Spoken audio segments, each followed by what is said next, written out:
मित्रांनो, पुन्हा आपलं स्वागत आहे मिस्टर टॉक्स या चॅनलवर. आणि आज आपल्यासोबत आहेत डॉक्टर सनी वालिका. तर आज ते आपल्याला आसाम, गुवाहाटी, अजून शिलाँग या त्यांच्यासोबत घडलेल्या या सगळ्या ठिकाणांवरचं ते आपल्याला चांगला एक्सपिरियन्स शेअर करणार आहे. तर आपण आज त्यांच्याकडनं ऐकूया. तर welcome to mister talks. Thank you very much, तुम्ही या ठिकाणी बोलावलात त्याबद्दल. तुम्ही तुमचा एक्सपिरियन्स शेअर करू शकता आणि तुमच्याकडे जे नॉलेज आहे, जे तुम्ही सोशल वर्क करू शकता, तर तुम्ही एक्झॅक्टली काय काय करता, तुमचं प्रोफेशन काय आहे सर? ॲक्च्युली मी एक सोशलॉजिस्ट आहे आणि माझं MSW झालेलं आहे.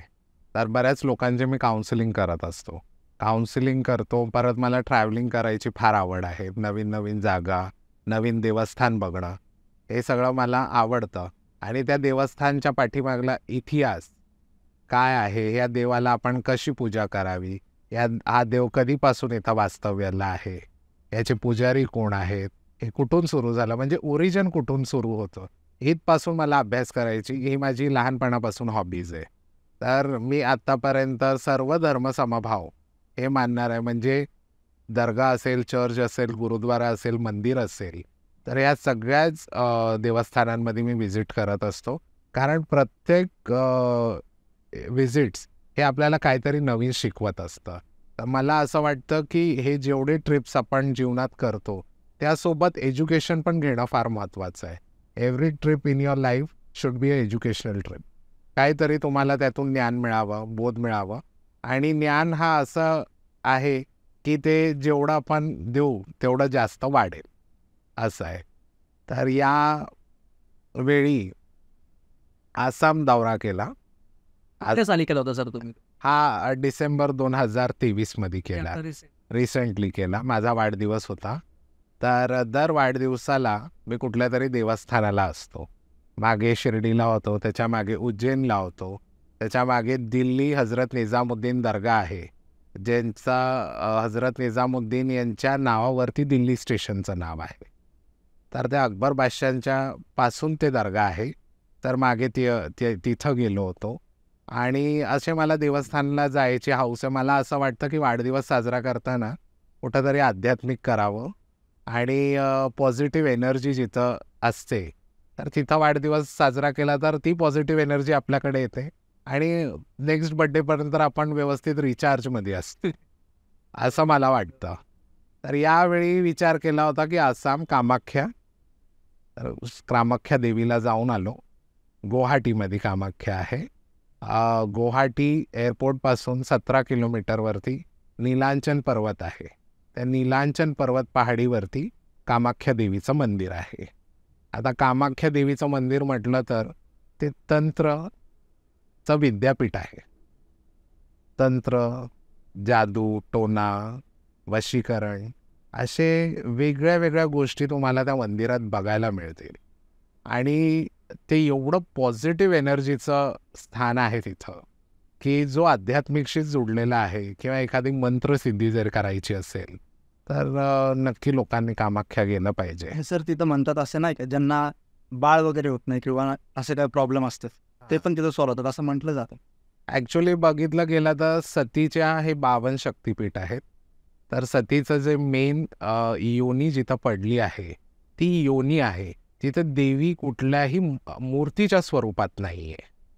म्हणजे आपण आता तुळजापूर बघतो तिथं देवी आहे, सप्तशृंगीगड बघतो महाराष्ट्रात तिथं देवीची मूर्ती आहे, कोल्हापूर महालक्ष्मी जेव्हा आपण बघतो तिथं देवीची मूर्ती आहे. पण कामाख्यामध्ये कुठल्याही देवीची मूर्ती नाही आहे. ते एका दगडावरती ती योनी आहे आणि त्या गर्भगृहामध्ये लाईटसुद्धा नाही आहे. त्यामुळे आपल्याला ते दिसतसुद्धा नाही तिथं. आणि त्याच्या खालून कंटिन्यू पाण्याच्या झरा चालू आहे त्या योनीतून. ओके. आणि लोक त्याच पाणीला घेऊन जातात आणि बऱ्याच सिद्धी त्या गोष्टीवर करता येतात तिथं. म्हणजे काय करतं एक्झॅक्टली ते पाणी घेऊन काय करतं?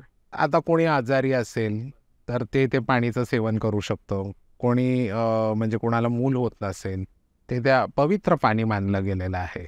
आपल्याकडे असं समजतं जेव्हा मासिक पाळी येते तेव्हा आपल्याकडच्या महिलांना पूजा वगैरे करायला देत नाही, पण खरी पूजा कामाख्याला ही योनीची पूजा होते, असं आहे. आणि ती योनीची जी एनर्जी आहे ती म्हणजे शब्दात नाही सांगू शकत, एवढे पॉवरफुल आहे. आणि सर तिथं अशा तंत्रविद्या वगैरे पण होतात. हो, तिथं अशा 2 गट आहेत. एक सात्विक तंत्र करणारे आणि एक अघोर तंत्र करणारे. ते 2 गट कसे माहीत पडतात आपल्याला? त्यांचे युनिफॉर्म्स आहेत तिथं. लाल रंगाचे जे युनिफॉर्म्स घालतात पंडित, ते सगळे सकाळी 6 ते संध्याकाळी 6 त्यांचं टायमिंग आहे. आणि संध्याकाळी 6 नंतर तिथं अघोर तंत्र, ते सगळे काळे कपड्यात असतात. आणि मला एक विशेष सांगायला आवडेल की त्या ठिकाणी आपल्यापेक्षा फॉरेनर्स लोकांचं फार मोठ्या प्रमाणात येणं जाणं आहे. कारण आपल्याकडे जे वस्तू आहे, जे सोर्स ऑफ मेडिटेशन आहे, कुठंतरी आपण त्या मेडिटेशनकडे लक्ष देत नाही. गॅरंटी कारण ते म्हणतो ना की जिथं पिकतं तिथं विकलं जात नाही, त्यातला प्रकार आहे. आपल्याकडे एवढं सुंदर कल्चर आहे आणि मेडिटेशनचा सोर्स आहे की तोच तुझा जीवनाचा शिल्पकार. आपल्या बऱ्याच उत्तरं हे आपल्या अवतीभोवतीच फिरत असतात. फक्त त्याला जनरेट करणं, आणि जनरेट करण्याचा सोर्स हे कामाख्या मंदिर आहे. असं आहे. इथं तुमच्या तंत्रविद्या आणि त्या ज्या अघोरी विद्या असतात याच्याबद्दल तुम्हाला काय सांगता येईल का? आता तिथं तंत्रविद्या तर बऱ्याचशा गोष्टीचे मी बघितले स्वतः डोळ्यांनी. असं म्हणतात तिथं रेड्याची बळी देतात, हे ऐकलं होतं मी काय समाज माध्यमावरती. पण जेव्हा मी स्वतः पाहिलं तर खूप आश्चर्य वाटलं. म्हणजे तुमच्या समोर रेड्याची बळी दिली. लोक तिथं बरेचसे नवस करतात आणि तिथं रेडा बलीमध्ये दिला जातो. परत पक्षी दिल्या जातात, उल्लू दिला जातो, आणि तुम्हाला सांगतो मेंढा असतो किंवा बकरीचं एखादी पिल्लू असतं. आणि तिथं असं आहे की तुम्हाला बळी करायची आहे तर तुम्ही करू शकता. आणि ज्याला बलिप्रथाचा विरोध असेल किंवा त्याला बली मान्य नसेल तर ते देवीच्या नावाने संकल्पना करून ते त्यांना तसंच मोकळं सोडून देतात.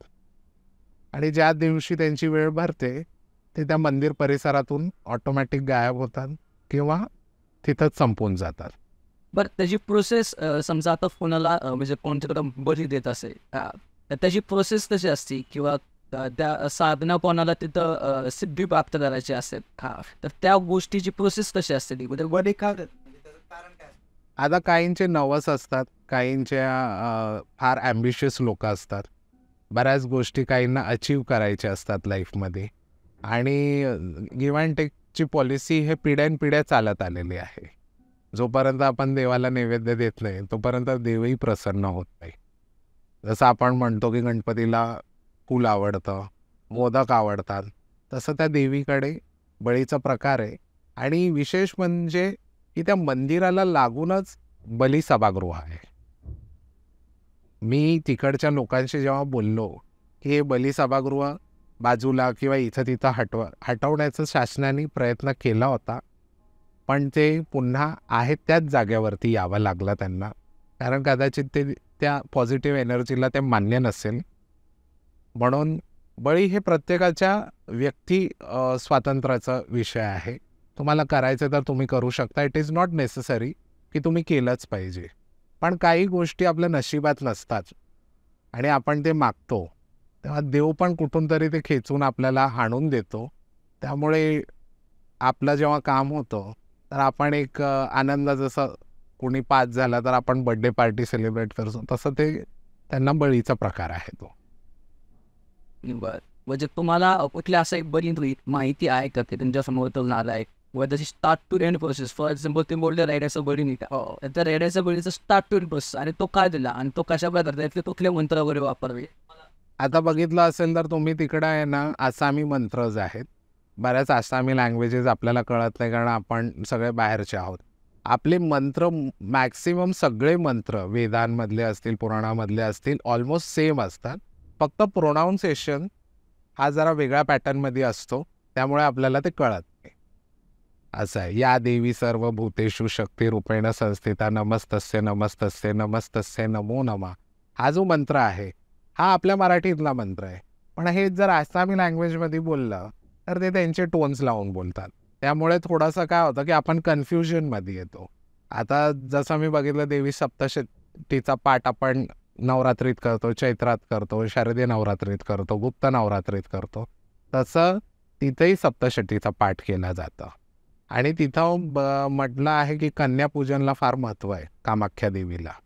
आता आपल्या इथं बघतो आपण देवीच्या कपाळाला कुंकू लावतो, हळद लावतो. तिथं तसा प्रकार नाही आहे. तिथं देवीला फक्त कुंकू लावला जातो.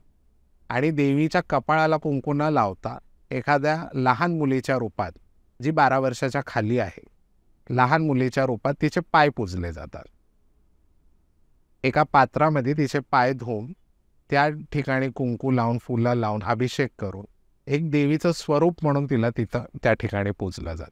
म्हणजे आपल्याकडे जी प्रथा आहे, जे आपण कपाळाला टिक्का वगैरे लावतो किंवा कुंकू लावतात, तर आता एक मध्ये मला वाटतं ते आपली लोणावळ्याची कारल्याची ते एक आता व्हिडिओमध्ये व्हायरल झालं आहे. इथे त्यांच्या मांडीवर बसून त्यांनी तो कुंकू लावला होता.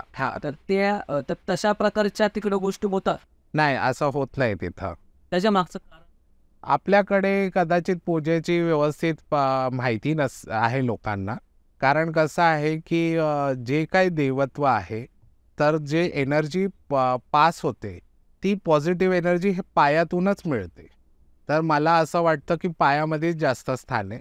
तर तिथं असं एक अभ्यास मी केला की जेव्हा पॉझिटिव्ह एनर्जी आपल्या एका देवाकडून घ्यायचं आहे, तर त्याच्या पायातूनच ते आलं पाहिजे. तिथं कपाळाला कुंकू लावणे, कपाळाला हळद लावणे अशी काहीच प्रथा नाही आहे. आपल्या महाराष्ट्रात आहे ती, पण खरी जेव्हा पूजा बघितली देवीची कशी असते, तर तिथं तेव्हा कळलं की इथं फक्त देवीला कुंकवाचाच मान महत्त्वाचा आहे. तेही पायाला. आणि तेही कुमारिका तुम्हाला पूजायचे आहेत, जे 12 वर्षाच्या खाली आहे. पात्रात तिचा पाय घ्यायचा आहे, त्या पायामध्ये कुंकू लावायचं आहे, त्याच्यावरती फुलं, अक्षता हे ठेवून देवीला फळांचा भोग लावला जातो. आणि ज्यांना नॉनव्हेज बळी वगैरे द्यायचं आहे तेही तिथं चालेल. म्हणजे देवीला त्या बळीचा पण भोग दिला जातो का? हो, दिला जातं देवीला. म्हणजे हो, गर्भगृहात घेऊन जातात. आता मी तिथं बघितले की एक मेंढाची बळी दिली होती. तर त्या मेंढ्याचा एक पाय आणि मेंढ्याचं मुंडकं हे देवीकडे घेऊन आणून सोडून दिलं होतं. आणि तिथे एक म्हटलं जातं की कामाख्या देवीच्या मंदिरामध्ये म्हणजे पुरुषांना एंट्री नाही. हे खरं आहे का ते? नाही, पुरुषांना एंट्री आहे, गर्भगृहापर्यंत एंट्री आहे.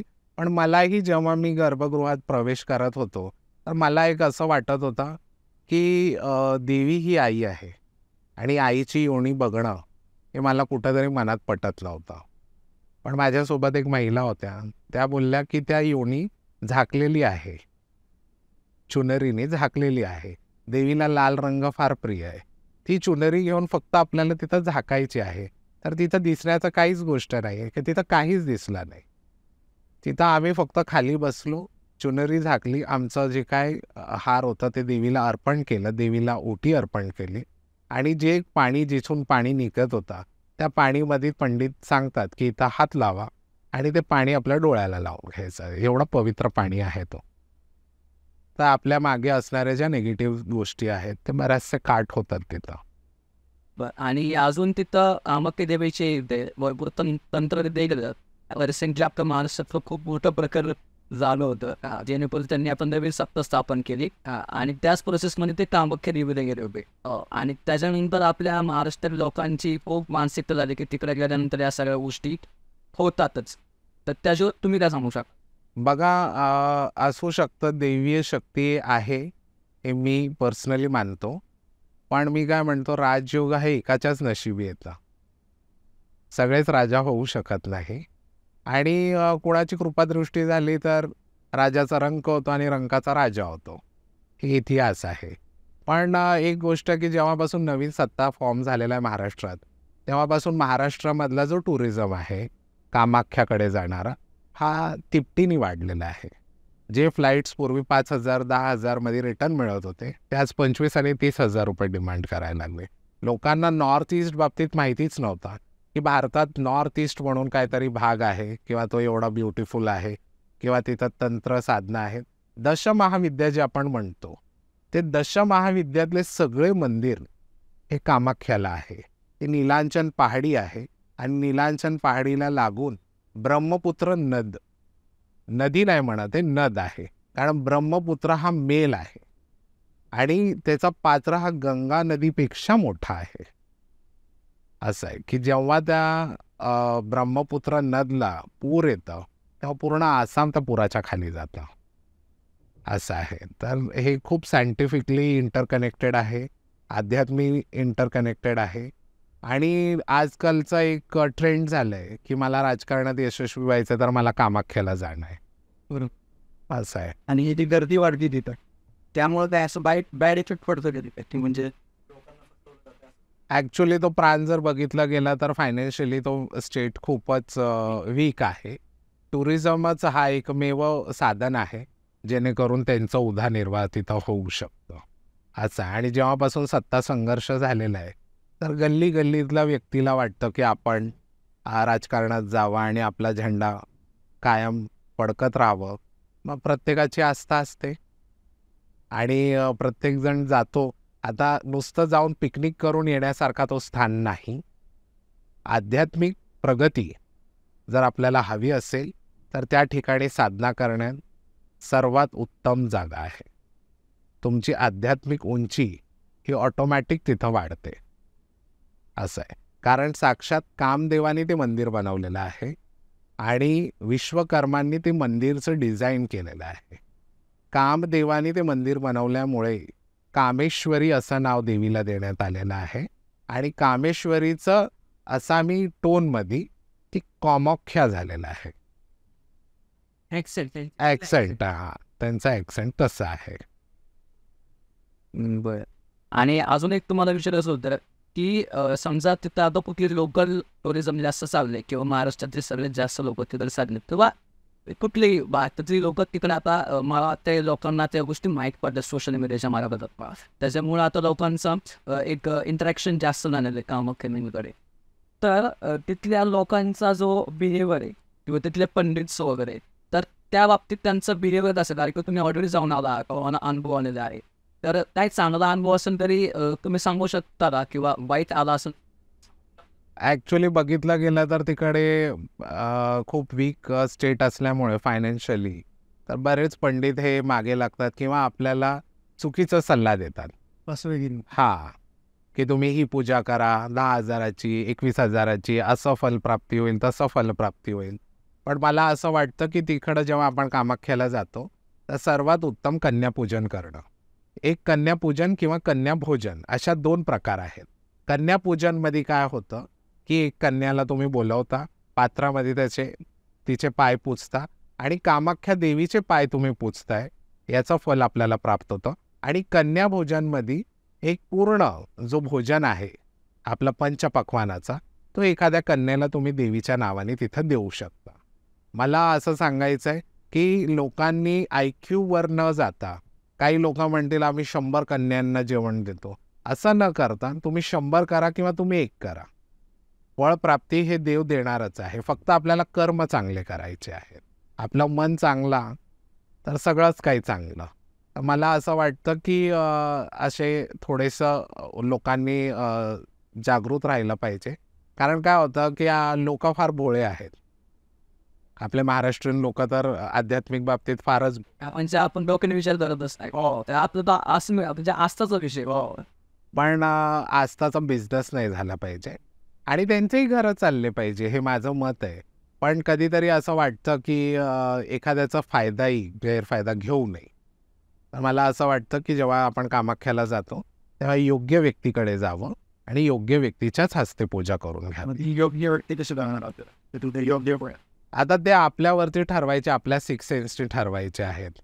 कारण कसं असतं की जेव्हा आपण मार्केटमध्ये फिरत असतो तेव्हा आपण भाजी घेतो किंवा फळ घेतो तेव्हा आपण 4 ठिकाणी बघतो, चौकशी करतो आणि मग घेतो. तर मग तसंच पंडित लोकांच्या बाबतीत पण लोकांनी थोडासा विचार करावं, प्रॉपर माहिती घ्यावी की या पूजेने आपल्याला काय लाभ मिळणार आहे किंवा ही पूजा, कुठलीही पूजा विदाऊट संकल्पना करू नये. आपल्याकडे काय होतं, लोक नुसतं पूजा करतात, but that is a wrong thing. मी तिथं बघितलं की तुम्ही संकल्प करा, ही पूजा मी कशासाठी करतोय, ही पूजा मला चांगलं आरोग्य मिळावं किंवा माझे काही पैशाची कामं व्हावी किंवा मला नोकरी लागावी किंवा मला मुलगी मिळावी, अशा काहीतरी संकल्पना असावे. संकल्पना असल्यानंतर ती पूजा फळप्राप्तीला उभी राहते. नाहीतर देव तुमचं ॲप्लिकेशन घेतोय आणि what is the reason for application, काहीच नाही, लोक करतात आहे म्हणून मी करतोय, तसं नसावं. संकल्प करणं फार महत्वाचं आहे तिथं. बरं, आता तुम्ही तिकडे जाऊन आलेला आहात, तर तुम्हाला तिथला सगळा अनुभव आहे. तर जर समजा आमचे जे व्ह्युअर्स आहेत त्यांनी तुमच्या मार्फत किंवा तुम्हाला कॉन्टॅक्ट करून जर त्यांना तिथं दर्शनाला जायचं असेल किंवा कुठली पूजा वगैरे करायची असेल, तर ते तुम्ही तुमच्या मार्फत सांगू शकाल का त्या व्ह्युअरला? हो, सांगू शकेन, काही प्रॉब्लेम. कारण कसं आहे की मला असं वाटतं की प्रॉपर माहिती घेऊन जर व्यक्ती गेला लढाईला, पूर्वी आपलेही राजा आणि हे सगळे आपले सैन्य पाठवायचे, सगळं आखणी करायचे आणि नंतर त्या ठिकाणी जायचे. तर मला असं वाटतं की सगळ्या आखणी केल्या पाहिजे, फायनान्शियल बजेट पण आपलं बघितलं पाहिजे आणि जेवढ्यात जास्तीत जास्त लोकांना दर्शन. कारण कसं आहे की मला असं, मी तर फ्लाईटने गेलो होतो, पण ट्रेनचा जो प्रवास आहे तो 68 आवर्सचा प्रवास आहे from Mumbai to Assam. Almost 3 दिवसाचा प्रवास आहे. त्यातच माणूस ड्रेन्ड आउट होऊन जाईल. तर जेव्हा जाताना फायनान्शियल बजेट आणि इतर सगळ्या गोष्टी व्यवस्थित बघून केलं पाहिजे. आणि कोणाला जर काही तिकडं गाईडलाईन्स हवे असतील तर ते नक्की मला संपर्क करू शकतात. तुमचे कॉन्टॅक्ट डिटेल्स वगैरे आपण आपल्या व्ह्युअरसाठी. हो, नक्की. आता हे झालं आपलं आता कामाख्या देवीचं. तर ह्याच्यानंतरही तुम्हाला काय अनुभव आलेले आहेत, जे निगेटिव्ह वाईब्स आणि पॉझिटिव्ह वाईब्स, म्हणजे आपलं बोलणं झालं होतं की निगेटिव्ह वाईब्सही असतात आणि पॉझिटिव्ह वाईब्सही असतात. तर त्याच्या बाबतीत तुमचं काय म्हणणं आहे किंवा तुमचा त्याच्या बाबतीतला अभ्यास काय? ॲक्च्युली बघितलं गेलं तर कामाख्या देवी हा फुल पॉझिटिव्ह एनर्जीचा गड आहे. आता ती पॉझिटिव्ह एनर्जी तुम्ही कुठल्या कामासाठी साधताय ते इम्पॉर्टंट आहे. एखाद्याचा वाईट करण्यासाठी की एखाद्याचा चांगला करण्यासाठी. ही दुधारी तलवार आहे. त्याच्याने तुम्ही कोणाला हल्ला करताय की तुम्ही भाजी चिरताय, त्यातला तो प्रकार आहे. आणि पॉझिटिव्ह एनर्जी तिथं एवढी भक्कम आहे की आध्यात्मिकमध्ये लेवल्स असतात. Level 1, level 2, level 3, level 4, level 5 अशा लेवल्स असतात. आपल्याला इनर पीस जेव्हा आपण शोधत असतो तर आपल्याही आतमधली जी ज्योत आहे ती कुठंतरी जागृत करण्यासाठी ते अति उत्तम स्थान आहे. तिथं जर एखादी मंत्रसिद्धी केली तर त्या मंत्राला धार आहेत. किंवा आपण एखाद्याला समजा आपल्या जिभेने आशीर्वाद देतो किंवा एखाद्याला आपण काहीतरी वाईट बोलतो किंवा काहीतरी निगेटिव्ह बोलतो तर ते लगेच रिॲक्शन्स तुम्हाला तिथं दिसते. म्हणजे आता आपल्या इथे एवढे मंदिर आहेत, त्यात तेच एवढं म्हणजे हे काय एवढे पावर त्यास. कारण कसं आहे बघा, आपण आपल्या सगळ्यांचा जन्म हे योनीच्या माध्यमातून झालेला आहे, स्त्रीच्या योनीच्या. आणि ओरिजिनच हे तिथं आहे, त्यामुळे त्याची पॉवर ही वेगळी आहे. शिव आणि शक्तीचा दोघांचा वास त्या ठिकाणी आहे आणि पूर्ण एक तंत्रिकांचा तो विद्यापीठ आहे. तर मी तिथं सगळ्याच गोष्टी बघितल्या. जे दशमहाविद्यामधली देवी आहेत, देवी कामाख्या आहे, देवी छिन्नमस्तिका आहे, देवी ताराराणी आहे, देवी भूपरेश्वरी आहे, मा बगलामुखी आहे, परत तुम्हाला सांगतो त्रिपुरा सुंदरी आहे. अशा दशी महाविद्यांचे मंदिरं त्या ठिकाणी एकाच डोंगरावरती आहेत. आता बगलामुखी मंदिर तिथं मी बघितलं तर कोणाच्या कोर्ट केसेस चालू असतील, त्यांना यश मिळत नसेल किंवा प्रॉपर्टीचं काय मॅटर चालू असेल तर त्यांनी जर बगलामुखी मंदिरात गेले आणि बगलामुखी यज्ञ केलं तर निश्चित 100% लोकांना तिथं विजयप्राप्ती होते. बगलामुखीची यज्ञ म्हणताय तुम्ही, तर त्याची काय प्रोसेस काय किंवा त्या यज्ञामध्ये काय काय गोष्टी म्हटल्या जातात किंवा ते यज्ञ कोणाकडनं करून घ्यावं की जेणेकरून ते व्यवस्थितरित्या होऊ शकते? तिकडचे पुजारी आहेत ते बगलामुखीचे यज्ञ करून देतात. आता बगलामुखी ही जी देवी आहे हिला शत्रू विनाशिनी म्हणतात. आता शत्रूचे 2 प्रकार आहे, ज्ञात आणि अज्ञात शत्रू. ज्ञात शत्रू जे आपल्याला माहिती आहे, जे की ह्याच्याशी माझं पटत नाही, हा माझा शत्रू आहे. पण काही अज्ञात शत्रू आपल्या ताटात जेवत असतात, पण आपल्याला माहिती नसतं ते की हा आपला शत्रू आहे. जसं आपण म्हणतो की या मित्राने माझ्या केसाने गळा कापला, हा अज्ञात शत्रू आहे, कारण आपल्याला माहिती नाही की हा शत्रू आहे आपला.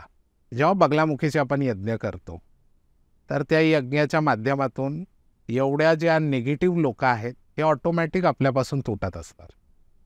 काय ना काय कारणाने ते ऑटोमॅटिक लांब होतील आपल्याशी. आणि आपल्याला त्यांचा रिअल फेस त्या बगलामुखीचा यज्ञ केल्यावरती अनुभवायला मिळतं. हो, कारण याला पौराणिक हे आहे, एव्हिडन्स आहे की 5 पांडवांनी मा बगलामुखीला आव्हान केला होता की आम्ही महाभारतात चाललेलो आहोत आणि आम्हाला विजयाचं वरदान द्या. मा बगलामुखीने विजयाचं वरदान दिल्यानंतर ते महाभारताच्या रिंगणामध्ये गेलेले आहे. त्यामुळे शत्रू विनाशिनी आणि कुठल्याही मॅटर्समध्ये जर आपल्याला विजय प्राप्ती करायची आहे तर मा बगलामुखीला आपल्याला यज्ञ करायचं आहे. तर हे मा बगलामुखी जे आले शे कोणत्या देवीचं स्वरूप आहे आपलं? ते भगवती मा भगवतीचं स्वरूप आहे. बगलामुखीचं जर पिक्चर तुम्ही म्हटलं तर देवीचं खूप असं सुंदर स्वरूप आहे, जिथं देवी राजसिंहासनवरती बसून एका राक्षसाचं जीभ तिच्या हातात आहे आणि तलवाराने ती जीभ कापते, असं ते इमेज आहे. आणि बगलामुखीचं मंदिर फार फेमस आहे. त्यांना पितांबरी माता म्हणून प्रसिद्ध आहे. बगलामुखी मातेला पिवळ्या रंगाचे पेढे, पिवळ्या रंगाचे वस्त्र, पिवळ्या रंगाचे फूल, पिवळे रंग फार त्यांच्या आवडीचे आहेत. आता कामाख्या देवीपासून ह्या देवींपर्यंत अंतर किती, कसं जायचं? वॉकेबल डिस्टन्स आहे, 10 मिनिटात. सगळ्याही 10 महाविद्या हे त्या पर्वतावरती, नीलांचन पर्वतावरती आहे. जवळजवळ आहे, सगळे जवळजवळ आहे असं आहे. आणि प्रत्येक देवीची वेगळी वेगळी खासियत आहे. पण ती पण लोकांपर्यंत पोचली पाहिजे आणि त्या लोकांकडनंही त्या गोष्टी तेवढ्या पवित्राने व्हायला पाहिजे आणि त्या वेळेने व्हायला पाहिजे. तर त्याच्यासाठी काय सांगू शकाल तुम्ही? कारण की आज तुम्ही बोललात की तिकडं आता टुरिझम वाढल्यामुळे खूप काही गोष्टी फायनान्शियलीसाठी चुकीच्या पद्धतीने केल्या जातात, तेव्हा त्या योग्य पद्धतीने केल्या जात नाहीत. तर त्याच्यासाठी काय पद्धतीने तुम्ही सांगाल की कसं व्हायला त्याच्या गोष्टी की याच पद्धतीने त्याच्या आणि पद्धती योग्य आहे? मला असं वाटतं की खूप जास्त दिलं म्हणून देव जास्त देतो अशातला भाग नाही. देव हा फक्त भाव बघत असतो आणि तुमचं भाव स्वच्छ असलं पाहिजे. किंवा मी 1 लाख रुपये देणगी देतो म्हणून देव जरा माझ्याकडे लक्ष देईल, हे लोकांचा गैरसमज आहे. देव त्यालाही आशीर्वाद देतो जो काही देऊ शकत नाही. इट इज व्हेरी सिम्पल की तुमचे भाव फार शुद्ध असले पाहिजे आणि तुमचे भाव जर शुद्ध असतील तर नक्की तिथं तुम्हाला निराशा हाती येत नाही असं आहे. कारण अतिशय सुंदर आहे आणि अतिशय सुंदर मंदिर आहे, अतिशय स्वच्छ परिसर आहे. आणि तिथं जर आपण मंत्र साधना किंवा चॅन्टिंग्स किंवा आपल्या गुरूंचे काही मंत्र आपण तिथं जर बोललो तर त्या मंत्रांना खूप मोठ्या प्रकारे त्याला वेटेज येतं असं आहे. ते मंत्रसिद्धीची ती खूप सुंदर अशी एक जागा आहे. नक्की लोकांनी कामाख्या आणि कामाख्यासोबत इतर जे 9 दशमहाविद्या आहेत त्याचं दर्शन लोकांनी घ्यावं. लोकांनी कुठेही मी जास्त पैसे देतो आणि मग मी 50,000 देतो म्हणून देव मला जास्त काय देणार आहे, देवी मला लगेच प्रसन्न होणार आहे, अशा भानगडीत न पडता जे आपल्या देवीला देवीला जो मान आहे तो कुंकवाचा मान आहे तिथं आणि ओटीचा मान आहे, तेवढं जरी लोकांनी केलं तरी फार पुरेसं आहे. तर तुम्हाला आता ह्याच्यातलं खूप नॉलेज आहे आणि या म्हणजे ज्या लोकांना प्रॉब्लेम्स येतात त्या सगळ्या गोष्टींचे नेगेटिव्ह ॲक्शनवर जर तुम्ही सॉल्युशन्स येतात तर तुम्हाला ही मंत्र साधना सिद्धी या सगळ्या गोष्टींचं नॉलेज आहे. तर आता या आपल्या चॅनलच्या माध्यमातून तुम्ही आमच्या व्ह्युअर्सला सांगू शकता की कुठला मंत्र कसा म्हणला पाहिजे किंवा कुठल्या मंत्रांनी जे फायनान्शियल प्रॉब्लेम्स असतील किंवा हेल्थ इश्यूज असतील तर ते कुठला मंत्र कसा म्हणलं पाहिजे, त्याच्या सगळ्या गोष्टींची कसं म्हणजे त्यांना त्या सगळ्या गोष्टींना कसं पाळलं पाहिजे, ह्या सगळ्या गोष्टी मी सांगू शकता? मी एकतर स्वामी समर्थांचं भक्त आहे आणि स्वामी महाराजांचे असंख्य चमत्कार अनुभवलेले आहेत आणि जेव्हा लोक माझ्याकडे येतात बऱ्याच जणांना मी स्वामी मार्ग दाखवलेला आहे की तुम्ही स्वामींना माना, स्वामींची पूजा करा. मी काय म्हणतो की जीवनात गुरुचं फार महत्त्वाचं स्थान असतो. मग तो गुरु कुठल्याही जाती धर्म पंथातला जरी असला तरी गुरु फार महत्त्वाचा असतो. काही शंकर महाराजांना गुरु मानू शकतात, काही दत्तगुरूंना गुरु मानू शकतात, काही गजानन महाराजांना गुरु मानू शकतात, पण जीवनात गुरुचं स्थान हा खूप इम्पॉर्टंट आहे. कारण ते आपल्या दैनंदिन जीवनामध्ये जे आपण प्रॉब्लेम फेस करत असतो तर आपल्याला सल्युशन्स आपल्या अवतीभोवतीच असतात. पण जर गुरुचं कवच किंवा गुरुची छत्री आपल्यावरती नसेल तर मग ते आपल्याला क्लिक कसं होणार. तर बऱ्यापैकी मी स्वामी समर्थांचं लोकांना सांगतो की स्वामी समर्थांचा फार सिंपल मंत्र आहे, श्री स्वामी समर्थ, जय जय स्वामी समर्थ. आता माझ्याकडे एक व्यक्ती यायचा, तो फक्त श्री स्वामी समर्थाचाच मंत्र चॅट करायचा, म्हणजे जप करायचा त्या मंत्राचा. पण त्या मंत्रामध्ये पूर्ण तो मंत्र नव्हता. तो मंत्र श्री स्वामी समर्थ एवढाच होता. मंत्र हा पूर्ण कसा आहे, श्री स्वामी समर्थ, जय जय स्वामी समर्थ, हा पूर्ण मंत्र आहे. जेव्हा मी त्याला ते पूर्ण मंत्र सांगितलं तर त्याच्या जीवनामध्ये बरेचसे बदल आले आणि त्याने मला 1 आठवड्यानंतर फोन करून सांगितलं की आता मी प्रॉपर करतोय. म्हणजे जर तुम्ही आध्यात्मिक ज्ञान न घेता अर्धा ज्ञान घेतलं तर त्याचे काहीच परिणाम होत नाही. तर मला असं वाटतं की ते प्रॉपर घेतलं पाहिजे, प्रॉपर केलं पाहिजे. तुम्ही एकच मंत्र करा बट तो प्रॉपरली झाला पाहिजे. एकच माळ करा दिवसात पण ती प्रॉपरली झालं पाहिजे. कारण कसं असतं, जेव्हा श्री स्वामी समर्थ, जय जय स्वामी समर्थ आपण म्हणतो तर ती माळाची जी पॉझिटिव्ह ऑरा आहे ते आपल्या अवतीभोवती फिरत असतं. ते ऑरा आपल्याबरोबर 24 तास, जसं आपण म्हणतो आपण मोबाईलला चार्ज करतो, बरोबर आहे, तसं आपल्या बॉडीलाही चार्जची गरज आहे. आणि कुठल्या तरी गुरुचं एखादी मंत्र किंवा दत्तगुरूंचा मंत्र किंवा स्वामींचा तारक मंत्र आहे. तारक मंत्र पण फार सोपा आहे, हार्डली 2 मिनटं लागतात तारक मंत्र बोलायला. आणि मुलांसाठी तर विशेष सांगेन की मुलांनी काळभैरव अष्टक हे म्हणावं, कारण समयवरती जर कोणाचा राज आहे तर ते काळभैरवांचा आहे. आणि जर तुमचा समय खूप खराब असेल तर माणसांनी काळभैरव अष्टक म्हणावं. त्यांनी बरेचसे तुमचे जे टाईम्समध्ये प्रॉब्लेम्स येतात, काही लोक म्हणतात की माझा टाईम खूपच खराब चालू आहे, तर टाईमचा राजा कोण आहे, श्री काळभैरव बाबा आहेत. तर तुम्ही काळभैरवाच्या मंदिरात जावं, काळभैरवांना सफेद फुलं, श्रीखंड किंवा सोमरस, म्हणजे ज्याला जी श्रद्धा असेल ते आपण देऊ शकतो, असं आहे. तर काळभैरव अष्टक म्हणावं. आणि मुलांनी खास करून हनुमान चालिसाचं पाठण केलं तर त्याच्याने बऱ्याच गोष्टी आपल्या सॉर्ट आउट होतात जीवनात. आता काळभैरव जे अष्टक तुम्ही म्हणताय असेल तर त्याला जप करण्याची वेळ काय असू शकते? वेळची काही गरज नाही आहे. मला एक गोष्ट सांगतो की जे आत्ता अध्यात्मक दाखवलं जात आहे की ते तुम्हाला सिंहासनच पाहिजे किंवा तुम्ही ते धोतीच नेसली पाहिजे किंवा तुम्ही जानवस घातलं पाहिजे, अशातलं काही नाही आहे. देव हा कणाकणात आहे. तुम्ही एखादा प्रवास करताना ते काळभैरव अष्टक वाचू शकता, तुम्ही ऑफिसमध्ये ते वाचू शकता. म्हणजे जेव्हा तुम्हाला वेळ आहे, ॲटलिस्ट 5 मिनटं विदाउट एनी डिस्टर्बन्स तुम्ही वाचू शकता ते. बरं इट इज नॉट नेसेसरी की सकाळी 7 वाजताच वाचा. बरं, आता तुम्ही एवढ्या सगळ्या आध्यात्मिक ठिकाणी फिरतात का? जसे की तुम्ही सांगितलं तुम्ही वाढदिवसाच्या दिवशी फिरता प्रत्येक ठिकाणी किंवा असं नॉर्मली फिरता. आता आपल्या चॅनलवर याच्या आधी खूप काही अशा लोकांनी इंटरव्ह्यू दिलेत की त्यांना निगेटिव्ह वाईब्स उभं राहिलेत, खूप काही गोष्टी दिसलेल्या आहेत. तर तुम्ही आता जेवढा पूर्ण भारत दौरा करताय आणि लोकांचे प्रॉब्लेमही सॉल्व्ह करतायत आणि त्याचं तुम्ही गुणही जाणून घेत आहेत की ह्याच्या आधी त्या गोष्टी कशा होतात किंवा त्याचं मेन बेस काय, जेणेकरून ह्या सगळ्या गोष्टी घेतात बाहेर आणि त्या प्रकारे तुम्ही लोकांना सोल्युशन्स देतात. तर तुम्ही ह्या सगळ्या भारताच्या आपल्या प्रत्येक ठिकाणी तुम्ही फिरतात किंवा खूप काही ठिकाणी फिरतात, तर तुम्हाला तसे काही अनुभव आलेले आहेत का? असा एक अनुभव आला मला शिलाँग दौऱ्यावर असताना. शिलाँग हा मेघालय राज्यामध्ये आहे आणि गुवाहाटीपासून 5 किलोमीटरच्या अंतरावरती आहे. शिलाँगमध्ये मेन व्यवसाय हा टी फार्म आहे, चहापत्ती. टी स्टेट्स जास्त आहे. फार गरीब प्रांत आहे फायनान्शियली, तेही टुरिझमवरतीच चालतं.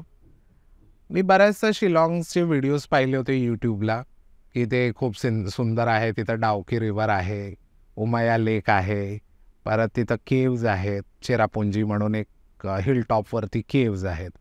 तर हे बघण्यासाठी मीही खूप उत्सुक होतो. पण माझा शिलाँग जो दौरा होता हा माझ्यासाठी फार भयानक दौरा होता. कारण मी जेव्हा शिलाँगला पोचलो तर अचानक माझं शरीर फार जड होत चाललं होता. गाडीमध्ये जेव्हा मी जात होतो, तर मला असं वाटत होतं की फार निगेटिव्हिटी तिथं आहे. आणि जेव्हा आपण रस्त्याने जात असतो तर मला बाहेर इथं तिथं बघायची सवय आहे. म्हणजे रोडवरचे बोर्ड्स वाचायची सवय आहे, की आपल्याला माहिती असलं पाहिजे कुठून राईट आहे कुठून लेफ्ट आहे, म्हणजे भविष्यात आपण आलो तर आपल्याला लक्षात राहतं म्हणून. तर मी एक गोष्ट नोटीस केली की तिथं एकही देऊळ नाही आहे, एकही मस्जिद नाही आहे, एकही गुरुद्वारा नाही आहे. आणि तिकडे बघितलं मी की लोक म्हणजे पिजन, कबूतर, परत पिग, परत सगळ्याच प्राणी खातात तिथं.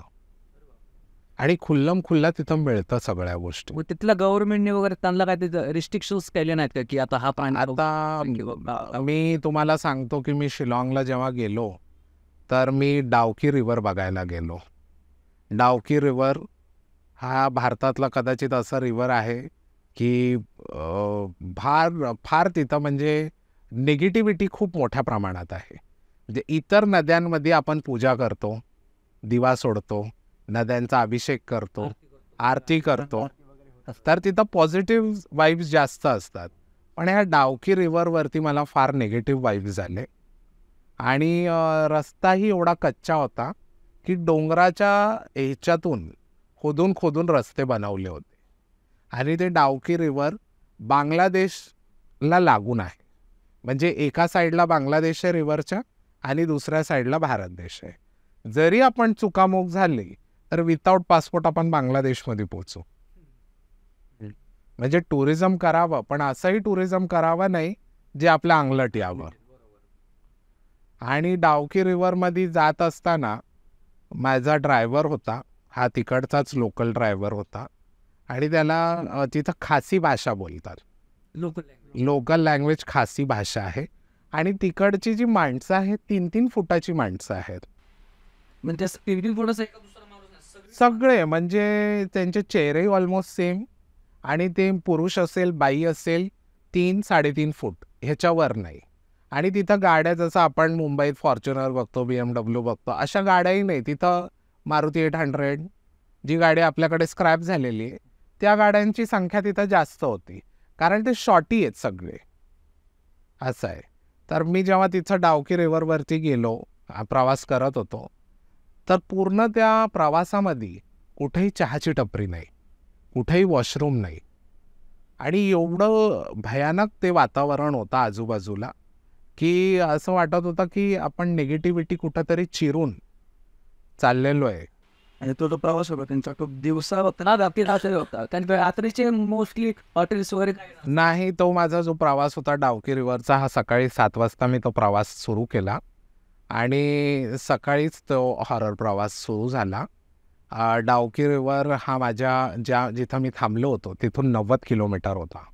आणि त्याच्यात मधी खराब रस्ते येत होते. अगदी डोंगराच्या दरीतून जेव्हा मी बघितलं, जरी काय ॲक्सिडेंट झालं तर कोणाच्या डेड बॉडीजसुद्धा मिळणार नाही, एवढा खतरनाक तो किस्सा होता. आणि लोक म्हणजे आपण पैसे देऊन जीव मुठीत धरून ते बघायला चाललो आहे. आणि मी जेव्हा तिथं जात होतो तर मला कंटिन्यू चिडचिड व्हायला लागली गाडीमध्ये. अचानक मला हायपर व्हावं लागलं. आणि माझे अजून माझ्यासोबत सहकार्य होते.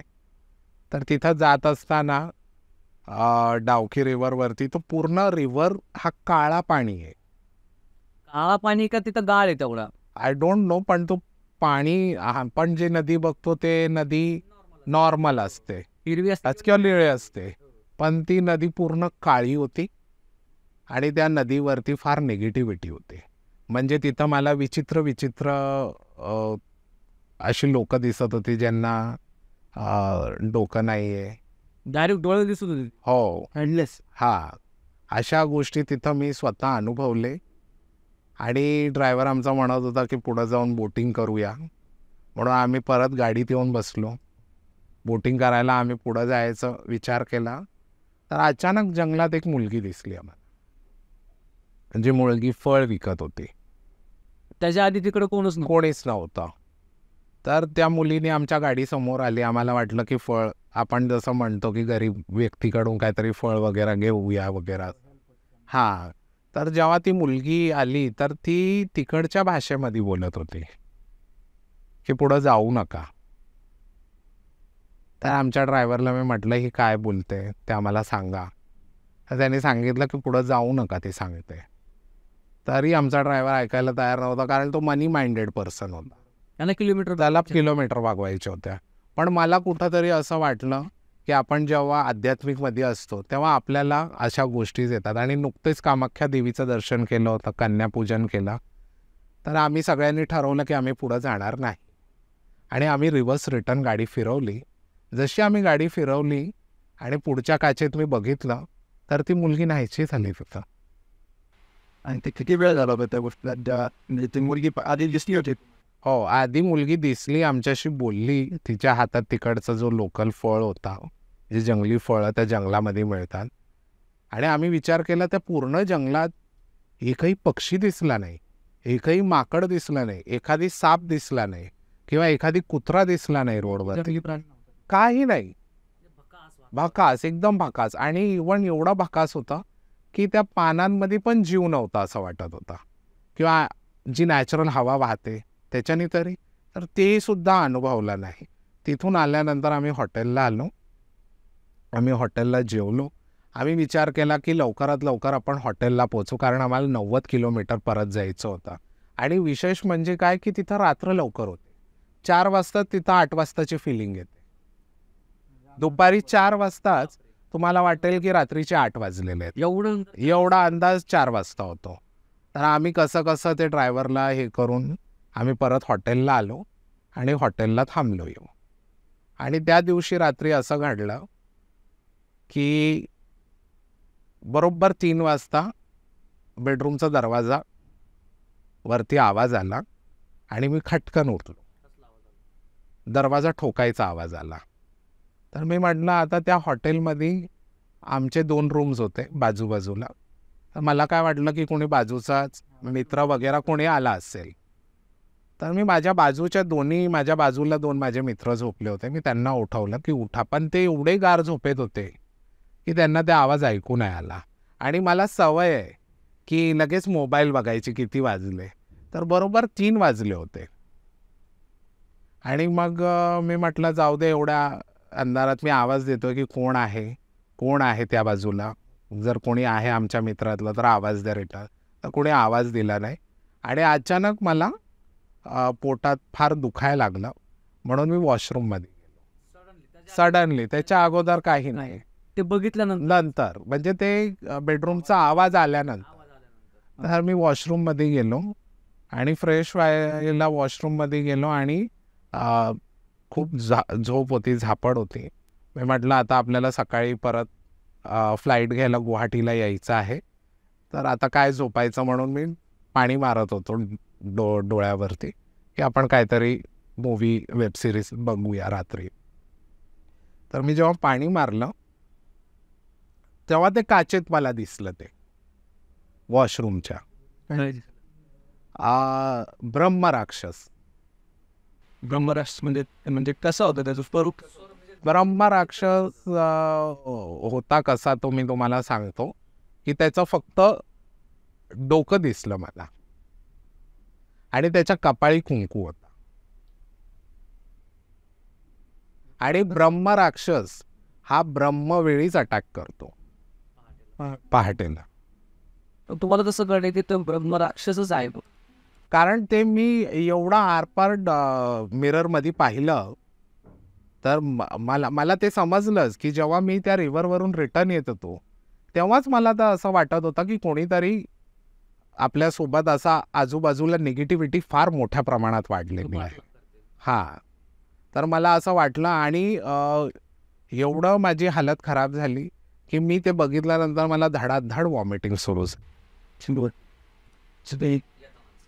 नाही, रात्री. हो. मग मी काय केलं की माझ्याकडे ट्रॅव्हलिंग करत असतो म्हणून वॉमिटिंगच्या सगळ्या गोळ्या खाल्लं. आणि मी कामाख्या देवीचं सिंदूर होतं ते लावलं आणि झोपलो. आणि सकाळी जेव्हा आम्हाला उठायचं होतं कारण आमची फ्लाईट होती, तर 7 वाजता अचानक माझे पाय कोणीतरी धरले असा अनुभव आला. एकाच वेळी झालं काय सगळं? हे एकाच रात्री झालं. आणि आज माझे सगळे मित्र म्हणत होते की चला आपल्याला जायचंय लगबग होती. पण मला त्या पलंगातून हलता येत नव्हतं. म्हणजे त्याची इच्छाच नव्हती. आणि मी माझ्या मित्रांना असं म्हटलंय की तुम्ही एक काम करा, नाहीतर तुम्ही जा पुढं, मला काय बरं वाटत नाही आहे, मी अजून 2 दिवस बरं होऊन किंवा तिथं उपचार घेऊन येतो. कारण पूर्ण शरीरातलं जो वॉटर लेवल होता वॉमिटिंग झाल्यामुळं पूर्ण संपलं होतं, पूर्ण ड्रेन झाली होती. मला असं लिटरली समजत होतं की कुणाची तरी इच्छा आहे की मी पुन्हा जाऊच नाही, रिटर्न मुंबईला येऊ नये. आणि कसं कसं करून मी फ्रेश झालो आणि गाडीत बसलो, तर गाडीच चालू होत नव्हते. असे अनुभव तिथं आले. गाडी चालू होत नव्हती म्हणून ड्रायव्हरने दुसरं गाडी मागवली.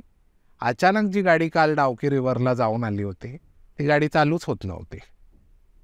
मग त्याने दुसरी गाडी अरेंज केली. तिथून मग आम्ही 5 तास गुवाहाटीचा दौरा केला बाय रोड. आणि रोडवरती एवढ्या अडचणी, एवढ्या ट्रॅफिक, म्हणजे सकाळचा टाईम आणि तो सगळा ट्रायबल एरिया, पण तरी तिथं एवढं ट्रॅफिक होतं की फार कमाल. मला असं वाटलं की कदाचित माझी फ्लाईट मिस होईल.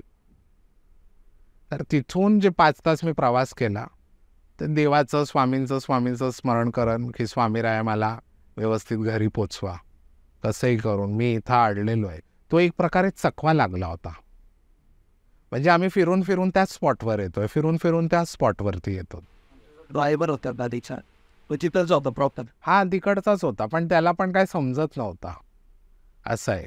आणि मला असं वाटलं की बाबा आता आपण ऑलमोस्ट चकव्यात अडकलेलो वाटतं, आणि आता आपल्याला यातून बाहेर कसं जायचं. का असतो ब्रह्मराक्षसांचा अटॅक त्या लोकांवरती होतो जे आध्यात्मिक रिलेटेड असतात, ज्यांच्याकडे पुण्य करणं किंवा पूजापाठ करणं, कारण त्यांनाही मुक्तीचा मार्ग पाहिजे असतो, भक्तिभाव ज्यांच्याकडे असतं. आणि माझं दरवर्षी उज्जैन महाकालला जाणं असतं. उज्जैन हे असं स्थान आहे की एकदा जो व्यक्ती तिथं पोचला तो मोक्षापर्यंत देवादिदेव महादेव त्या भक्ताला घेऊन जातात. तर ते जेव्हा माझ्याकडे मागे लागला आणि हे सगळं बघितलं, तर तिथून मग मी गुवाहाटीला आम्ही पोचलो कसं बसं. तर लगेच मला एअर फ्लाईट्सवाल्यांचे फोन सुरू झाले की तुमची फ्लाईट ही 5 वाजता संध्याकाळी नसून 7 वाजता केलेली आहे. परत मग आम्ही काय केलं, आता करायचं काय, एवढं सामान घेऊन माझीही तब्येत खराब होते. मग आम्ही एअरपोर्टच्या शेजारी एक हॉटेल घेतलं. परत फ्लाईटचा फोन आला की तुमची फ्लाईट रात्री 2 वाजताची आहे, अजून डिले झालेली आहे. तर मग आम्ही विचार केला की चला आपण सगळेजण सामान इथंच ठेवू आणि इथंच आराम करू. मग 2 तासानंतर परत फ्लाईटवाल्यांचा फोन आला की एक कनेक्टिंग फ्लाईट आहे, तुम्हाला बाय बागडोगरा कलकत्त्यावरून मुंबईला घेऊन जाणार, नाहीतर तुम्हाला उद्या दुसऱ्या दिवशी अर्ली मॉर्निंग 2 वाजताची फ्लाईट आहे. तर आम्ही म्हटलं तुम्हाला जमेल का, नाहीतर तुम्ही रिफंड घ्या, असं फ्लाईटवाल्यांचं म्हणणं होतं. तर आम्ही म्हटलं आम्हाला रिफंड वगैरे नको, आम्हाला जी फ्लाईट मिळेल ती फ्लाईट आम्ही घेतो.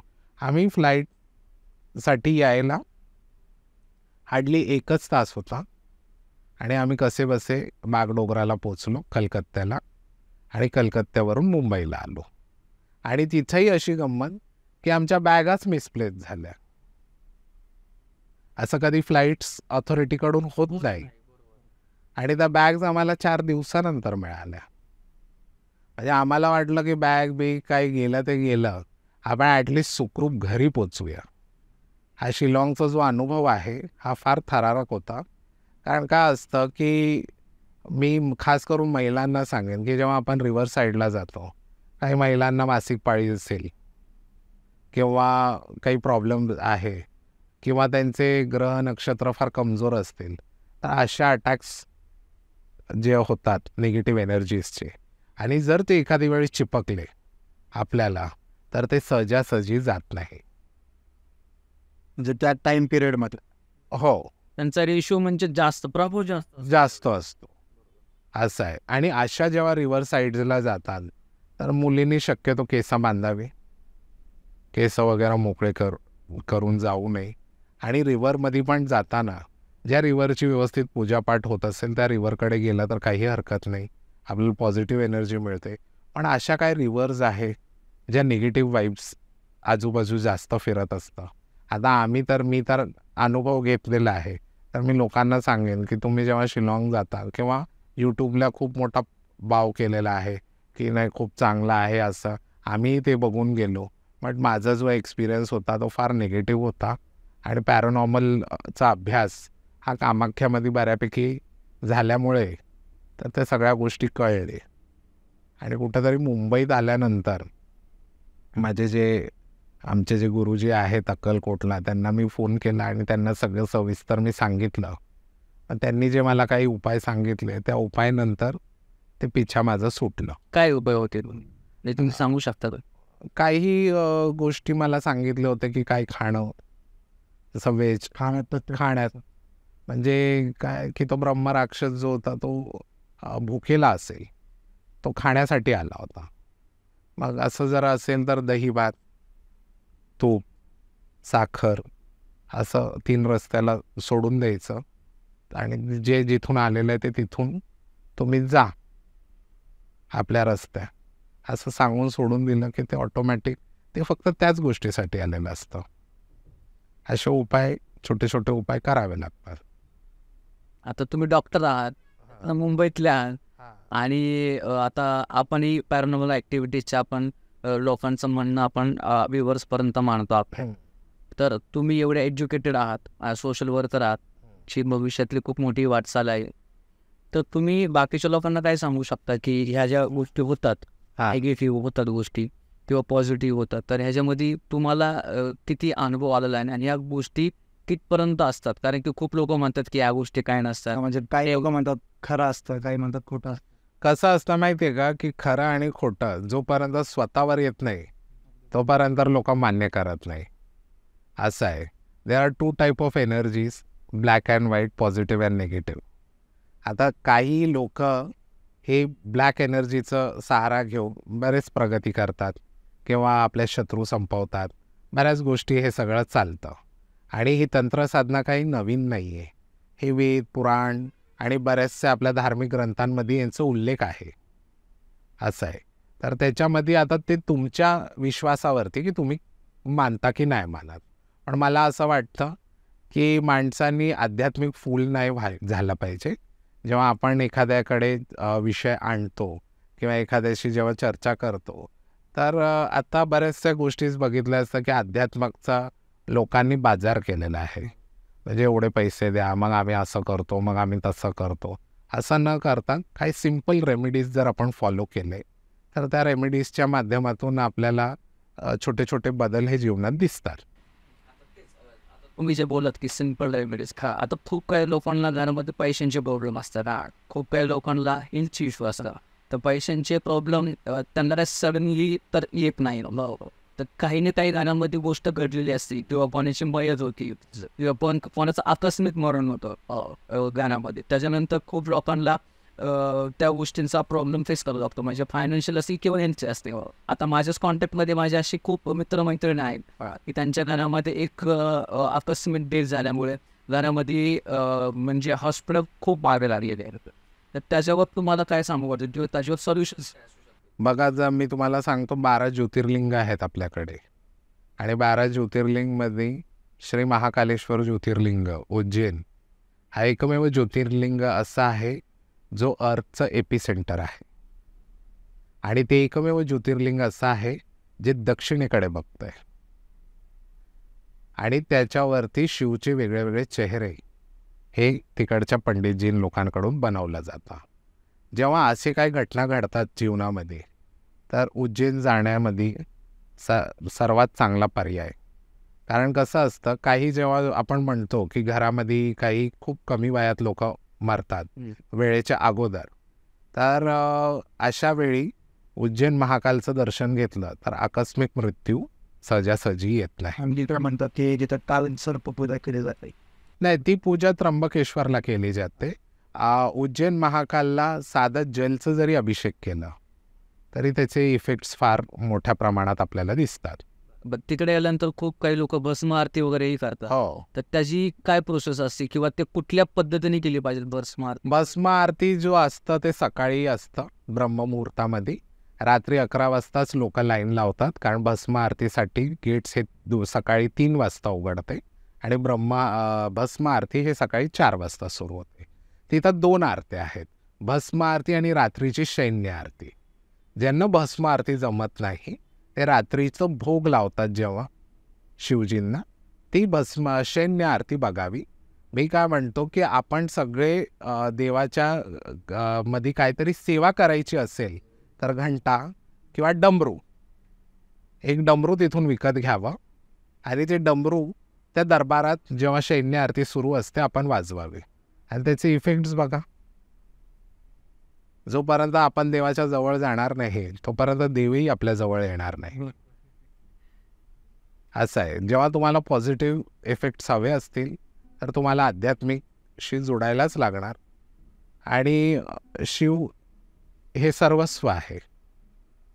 शिव आणि शक्ती, जसं कामाख्याचं मी सांगितलं, ते शक्तीचं ओरिजिन कामाख्याला आहे, तर शिवचं ओरिजिन हे उज्जैनला आहे. तर उज्जैनला जरी माणूस जातो तर उज्जैनमध्ये 2 हे आहे शक्तिपीठ आहे देवीचे. एक हरिसिद्ध माता आहे उज्जैनमध्ये आणि गडकालिका म्हणून एक मंदिर आहे महाकालीचं. बडा गणपतीचं एक मंदिर आहे तिथं. परत शिप्रा नदी आहे, त्या तटावरती उज्जैनचं मंदिर आहे. आणि उज्जैन जेव्हा आपण जातो महाकालचं दर्शनाला, तर महाकालचं दर्शनासोबत काळभैरव जे त्यांचे सेनापती आहेत त्यांना मदिराचा प्रसाद लावला तर अतिउत्तम. जे असं त्याच्या मागचं कारण काय की त्यांना मदिराचं कसं? ते उज्जैन नगरीचे सेनापती आहेत आणि त्यांना मदिराचाच प्रसाद चालतो तिथं. मग त्याची क्वांटिटी ही मोठी छोटी नसावी, जशी आपली फायनान्शियल बजेट आहे त्याच्यामध्ये आपण त्यांना देऊ शकतो. जेव्हा आपण काळभैरवाचं दर्शन घेतो त्यावेळी उज्जैनचं दर्शन पूर्ण होतं. ब्रह्मराक्षस कसा ओळखायचा जे तुम्हाला दिसतं? तुम्हाला कसं कळलं की तोच ब्रह्मराक्षस होता? ब्रह्मराक्षसचं एक विशिष्ट म्हणजे की त्यांच्या कपाळी कुंकू असतं आणि ब्रह्मराक्षस हा कधीही मानेच्या खाली दिसत नाही. कुंकू कशा प्रकारचा असतो? असं पूर्ण कपाळी कुंकू भरलेला असतं, त्याचा पूर्ण अख्खा माथा भरलेला असतो त्यांनी कुंकूने. आणि त्याचं चेहरा फार असं विशाल असतं, मोठं असतं आणि कपाळही फार मोठं असतं. आणि ब्रह्मराक्षसची तीच खूण आहे, ते कपाळी कुंकू असणारी लोक ब्रह्मराक्षस असतात. अच्छा. आता ह्याच्यानंतर पण तुम्हाला एक प्रश्न विचारायचा होता. हे खूप नेगेटिव्हिटीज ॲक्टिव्हिटी भरपूर होतात, तर त्याच्यामध्ये शारीरिक मानसिक या खूप काही गोष्टींवर त्यांचं वर्चस्व चढतं. तर त्याच्या बाबतीत तुम्हाला कुठला अनुभव आला का किंवा तुमच्या कुठल्या क्लायंटला किंवा तुमच्या आजूबाजूच्या लोकांना काय अनुभव आलेला आहे का? आता तुम्ही जर सांगितलं तर माझ्याकडे एक क्लायंट होती, मुलगी होती. त्यांचं बऱ्याच रात्री फेरफटका मारणं वगैरे होतं. फार हेवी परफ्युम्स अत्तर वगैरे लावायचा शौक होता तिला. फार छान लांब केस वगैरे. आणि कसं आहे की आपले पूर्वी लोक म्हणायचे की रात्रीचे केस सोडू नका, अत्तर परफ्युम्स यूज करू नका, खासकर मुलींनी रात्री अमावस्या पौर्णिमेच्या रात्री तर फार जपून राहावं. तर असा अनुभव व्हायचं की तिला असं रात्री वाटायचं की तिच्यासोबत कोणीतरी संबंध करतंय. ते कळायचं कसं? ते तिला असं फील व्हायचं रात्री. आणि जेव्हा ते अमावस्या असेल तर तेव्हा ते खूप फोर्समध्ये. तेव्हा त्या माझ्याकडे एकदा आलं. आता ह्या सगळ्या गोष्टी घरी कसं सांगणार? एक मित्र म्हणून तिने मला सगळं शेअर केलं आणि मग त्याच्यानंतर आम्हाला समजलं की एक अविवाहित पुरुष हा तिच्यासोबत संबंध साधत होता. असं आहे. तिला ते पूर्ण फील होत होता. असं आहे. आणि मग बरेचसे उपाय करावे लागले. ते उपाय केल्यानंतर ते सगळं गेलं. कधी कधी असं असतात की ते एवढे जालिम होऊन जातात की ते त्या व्यक्तीला देखील संपवून टाकतात आणि आपल्या योनीत घेऊन जातात. तर मुलींनी खास करून कुठं अंधारात किंवा निगेटिव्ह जागी, काही लोक निगेटिव्ह जागी 3 रस्ता असतो, टिटा असतो, त्याच्यावर काही उतारे टाकतात किंवा काही निगेटिव्ह ॲक्टिव्हिटीज होत असतात. तर अशा ठिकाणी जास्त न जाणं टाळावं, नाहीतर असे प्रकारचे किस्से अनुभवायला येतात. आता ते नशीब चांगलं की त्यांना वेळ अगोदर ते कळलं, जाणवलं. जर ते वेळ निघून गेली तर मग ते फोर्सेस फार ॲक्टिवली काम करतात, त्याच्यावरती कुठले मग उपाय चालत नाही, असं आहे. बरं, ह्याच्या आधी पण कोण असं आलता का की तुम्ही त्यांना असे काय ऑप्शन्स दिले असतील की या प्रकारच्या अशा अशा गोष्टी आहे, पण वेळ निघून गेल्यानंतर त्यांना कळाल्या आणि त्या तुमच्याकडे आल्या, तुम्ही त्यावेळेस हतबल झाला किंवा काही करू शकलो नाही, असा काही कुठला एक्सपिरियन्स आलता का तुम्हाला कुठल्या क्लायंटचा? आता कसं आहे की बरेचसे क्लायंट्सेस असतात, बरेचसे लोकांचे वेगळे वेगळे अनुभव असतात, वेगळे वेगळे प्रॉब्लेम्स असतात. जसे त्यांचे प्रॉब्लेम्स असतात तसे आपल्याला सोल्युशन्स बघावे असतात. प्रत्येकाला क्रॉसिंग देऊन नाही चालत. काहींना हेवी डोसच्या गोळ्या द्याव्या लागतात, काहींना कमी डोसच्या गोळ्या द्याव्या लागतात. अशातला हा आध्यात्मिकचा प्रकार आहे. आता तुम्ही जर बोललात तर असं की अशा बरेचसे किस्से आहेत भूताप्रेतातले जे मागे लागतात. आता काही हडळचं जे प्रकार आहे ते फार तरुण मुलांच्या पाठी येतात, किंवा जे तरुण मुलांना फार शरीर दाखवायचा शौक असतं, किंवा स्लीव्ज वगैरे स्लीवलेस घालून फिरायचा रात्री शौक असतं. तर हा आपली जी बॉडी आहे ही पण एक अट्रॅक्शनचा सोर्स आहे. तर मग अशा हडळ किंवा अविवाहित मुली अशा वेळी येतात. मग त्या मुलांचे लग्नां वगैरेमध्ये खूप साऱ्या अडचणी येतात, त्यांचे लग्न जमत नाही, किंवा त्यांचे म्हणजे काही ना काहीतरी किरकिर चालूच असते. अशा सगळ्या अनुभव गोष्टी येतात. आता मुली, परत तुम्हाला सांगतो काही डिलिव्हरी झालेल्या महिला वारतात, तर त्या लोकांना पण लोक म्हणजे तांत्रिक त्याचे चुकीचा उपयोग करतात. मग एखाद्याच्या घर बरबादीला पाठवून देतात, एखाद्याचं बिझनेस डाऊन करण्यासाठी पाठवून देतात. ते सिद्धी असते, ते सिद्ध करावा लागतो. बाळातीन बाईचा तो प्रकार असतो, कारण ते 2 जीवाची आई असते, आणि डिलिव्हरी होतानाच जे वारतात तर त्या फार पॉवरफुल असतात. म्हणजे ते त्यांच्या बाळासोबत वारतात, ते फक्त नाही, काही असं असतं की कधी कधी बाळही नसतो आणि बाई नसते, असं आहे. आणि कधी असतं की बाळ जिवंत आहे आणि ती बाई नसते. मग काय असतं की काही मांत्रिक ते बाळाचं हे दाखवून त्यांच्याकडून बरेच निगेटिव्ह ॲक्टिव्हिटीज करून घेता येतात. आणि असे बरेच किस्से घडलेले आहेत, आणि बरेच किस्से मी स्वतः बघितलेले आहेत. त्यात घडलेला असा एखादा किस्सा तुम्ही सांगू शकता का?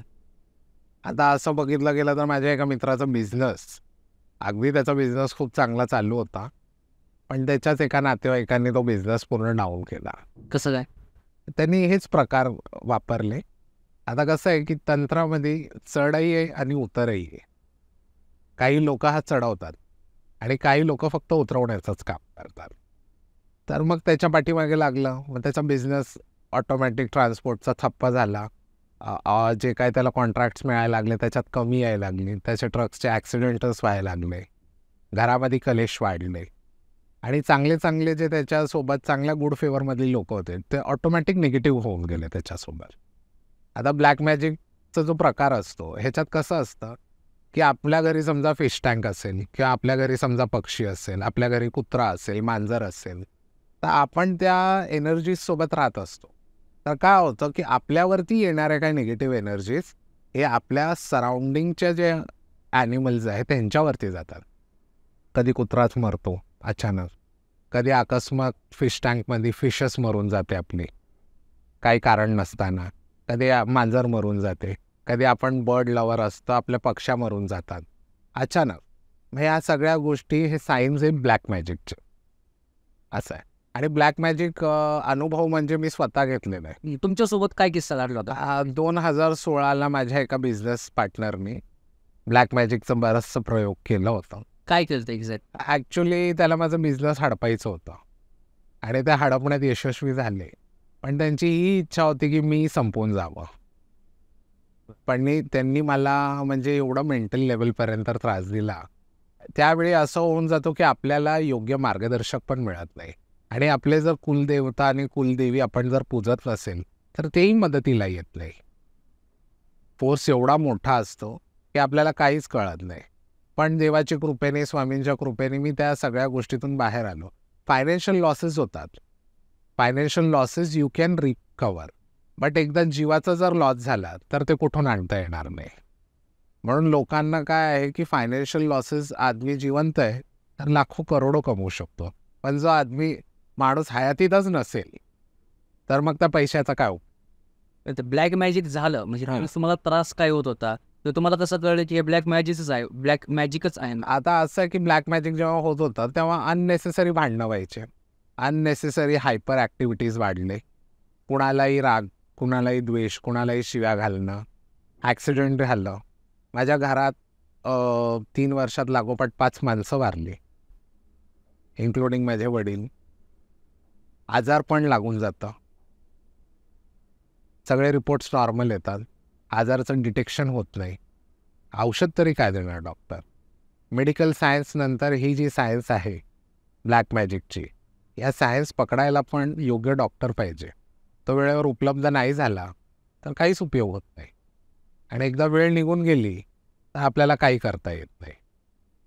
असं आहे. कारण ते जेव्हा माझे वडील जेव्हा एक्सपायर झाले त्यानंतर कुठं ते प्रमाण जरा कमी होत गेलं. कारण कसं असतं, ब्लॅक मॅजिकचा एक टाईम असतो, तो 3 महिने, 6 महिने, 3 वर्ष, 7 वर्ष एवढ्या लॉकिंग पिरियडमध्येच चालतो.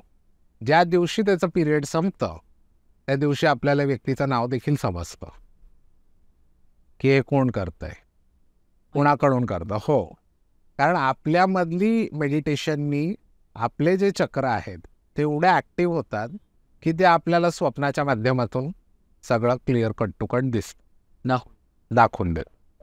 पण ते की तुमचं मेडिटेशन लेवल त्या लेवलपर्यंत गेलं पाहिजे, असं आहे. आता लोकांना खूप काही निगेटिव्ह एनर्जी दिसतात, म्हणजे आपण आपल्या सोप्या भाषेत म्हणू शकतो की मूड दिसतात किंवा एक हार्डरिंग दिसते. तर आता ह्याच्या आधी आपल्या चॅनल खूप लोकांनी ते एक्सपिरियन्स शेअर केले, तर तुमच्यासोबत असं तुम्हाला कुठली गोष्ट दिसली का कधी, किंवा तुमच्या क्लायंटला दिसली का, जेणेकरून तुम्ही त्या? आता मी तुम्हाला सांगतो की माझे एक नाते भाऊ होते, ते आजारी होते, गेले 7-8 महिने ते आजारी होते. तर नुसतं आजारपण, सगळे त्यांचे रिपोर्ट्स नॉर्मल येत होते, आणि मग त्यांनी मला संपर्क केला होता. तेव्हा मी त्यांना भेटायला गेलो तर त्याच्यामध्ये मला असं दिसलं की खबीस नावाचा एक प्रकार असतो, भूत असतो, जे कब्रिस्तानमध्ये असतं मुसलमानांच्या. त्यांना चिठ्ठ्या लिहून पाठवलं जातं की तुम्ही जर एखाद्या व्यक्तीच्या चिठ्ठीची नाव दिली, ते कुठल्याही कबरामध्ये खोदून टाकली, तर तो रात्री त्यांची बैठक भरते, एक दरबार लागतो, आणि त्यांच्यात एक राजा असतो. जसं आपण म्हणतो की आपल्या मशानामध्ये काळभैरव असतात, कालीमाता असते, मसानकाली, तसंच त्या कब्रिस्तानाचा प्रकार.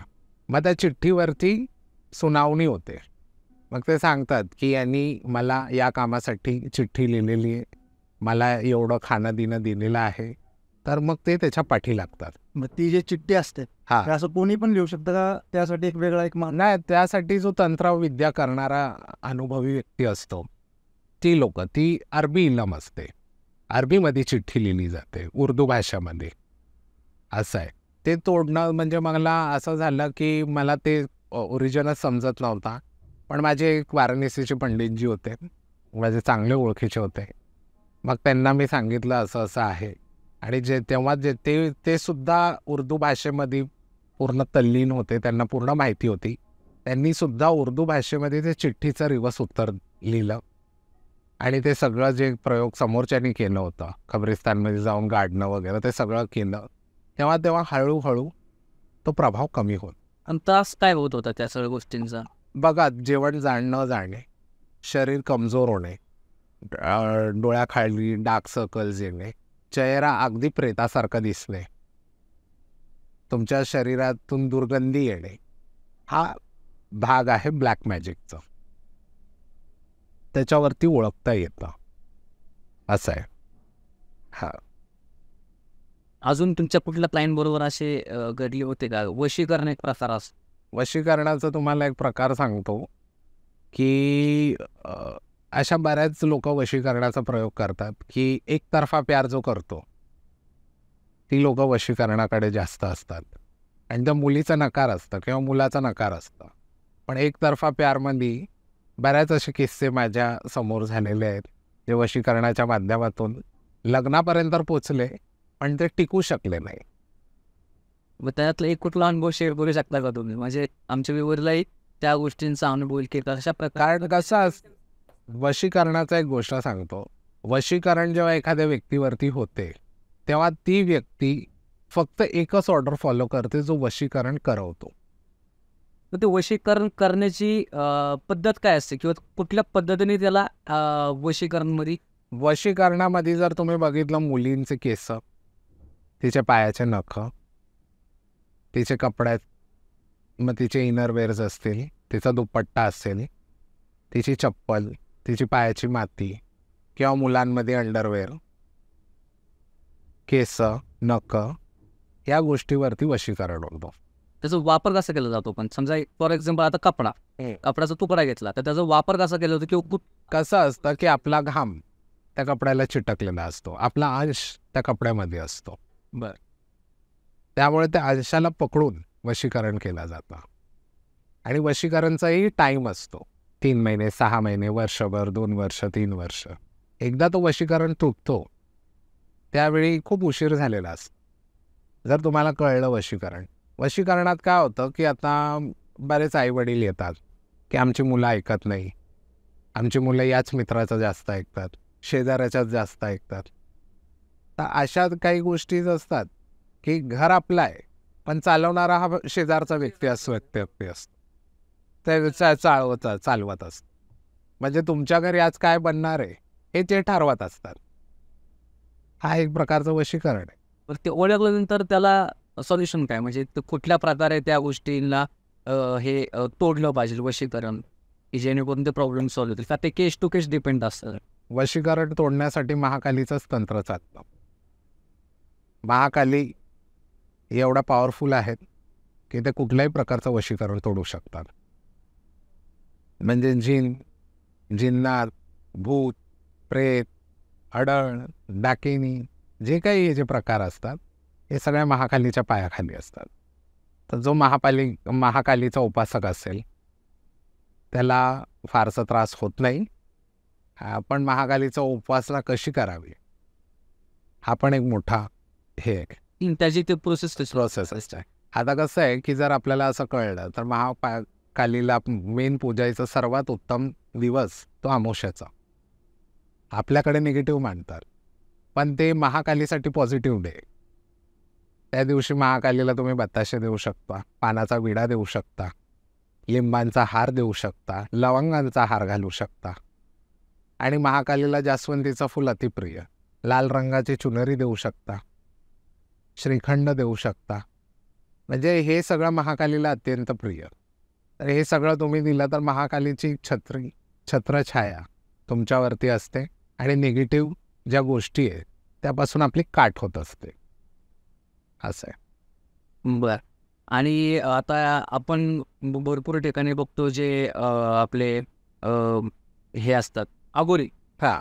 तर आतापर्यंत जे आपण बघतो की अघोरी लोक असतात हां. जे अघोरी साधू असतात तर ते अघोरी साधू स्मशानात जाऊन खूप काही वेगळ्या प्रकारचे त्यांचे ते साधनं असतात तर त्या करतात किंवा त्यांची जी प्रोसेस असते त्या ज्या सगळ्या गोष्टी वेगळ्या प्रकारे करायचे. तर त्याच्या बाबतीत तुम्हाला कुठला अनुभव आहे का किंवा कुठलं तुम्ही डोळ्यात गोष्ट बघितलेली आहे का जी तुम्ही. आता तुम्ही जर बघायला गेलं तर काही मंत्र आणि तंत्र असे आहेत की ते स्मशानातच ॲक्टिव्ह करता येतात.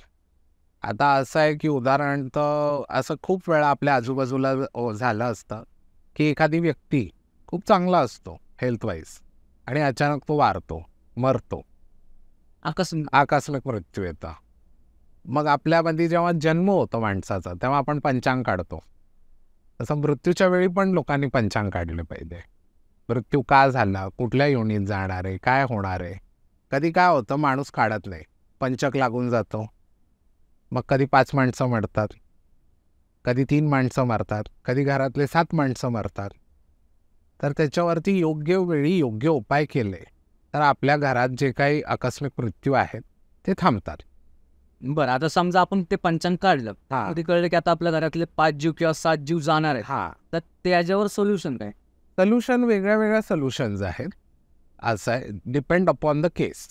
पण ॲज अ संदर्भ एवढं की या सगळ्या गोष्टी बघितल्या पाहिजे बघितलं आणि पाहिजे. तुझी पुढची हानी होणार. हो हो. बघा कसं असतं की आता मेडिकल फील्डमध्ये बर्थ टाईमला इम्पॉर्टंट आहे. बर्थ टाईमवर कुंडली ठरते. तर मरण टाईम देखील आपण लिहून ठेवतो रेकॉर्डवर, फाईलवर. तर मरण टाईमवरती पंचांग निघतो की माणूस काय येणार आहे, काय होणार आहे, त्याचा भविष्यात तो कुठल्या येणार, प्राणीत जाणार आहे काय, भटकणार आहे किंवा त्याची वेळ भरलेली नाही आहे. आता असे माझ्याकडे किस्से आहेत की मूठचा प्रकार, हो, मूठ मारणं. मूठ मारणं.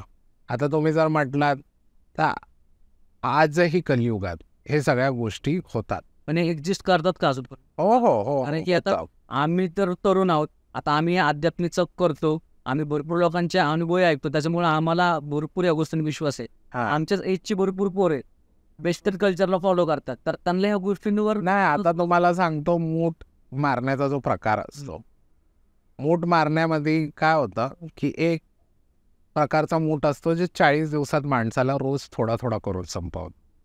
आणि एक जलद मूठ असते जी माणसाला ऑन द स्पॉट मारून टाकते. ह्याचा काय अनुभव आहे का तुम्हाला? अशा बऱ्याचसे अनुभव आहेत माझ्याकडे जे मूठ येते. पूर्वी कसं आहे की पूर्वीचे लोक घड्याळ घालून फिरायचे, जर तुम्ही बघितलं असेल तर. तर कसं आहे, मूठ आली की घड्याळ फुटायचं. तर पूर्वीचे आपले पूर्वज काय म्हणायचे की माझ्यावर कोणीतरी मूठ मारली ते माझ्या घड्याळावरती गेली. कारण घड्याळ हा आपल्या हाताला लागून असतं आणि आपल्या शरीराची अगदी निकटवरती, आणि हा समयचक्र आहे. कधी कधी काय असतं, जर आपले राशी फार बलवंत असेल तर मूठचा प्रयोग चालत नाही, मूठ घड्याळावर जातं. आजच्या कलियुगात मी सांगतो कधी कधी फोन पडतो किंवा फोनचा डिस्प्ले खराब होतो किंवा फुटतो. हाही एक प्रकारचा मूठ आहे. कारण काय आहे की हल्ली लोक घड्याळ घालत नाही, कारण मोबाईलमध्ये घड्याळ आहे. आणि मोबाईल आज कसं झालेलं आहे, माणसाचं हृदय झालेलं आहे.